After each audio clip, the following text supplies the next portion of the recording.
ठाणेकरांनो सावधान. शहराचं oxygen hub म्हणून ओळखलं जाणारं संजय गांधी राष्ट्रीय उद्यान सध्या आगीच्या विळख्यात सापडले. अवघ्या 4 दिवसात 2दा वणवे. हे नैसर्गिक संकट आहे की मानवनिर्मित कट? वाढत्या तापमानासोबतच ठाण्यात आगीचं सत्रही वाढलंय.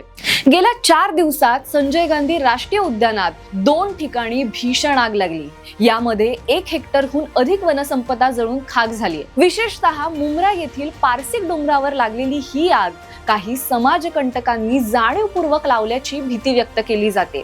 पर्यावरणवादी कार्यकर्ते रोहित जोशी यांच्या मते प्रशासनाकडे वनव्यांवर नियंत्रण मिळवण्यासाठी पुरेसे मनुष्यबळ आणि अत्याधुनिक यंत्रणाच नाहीये.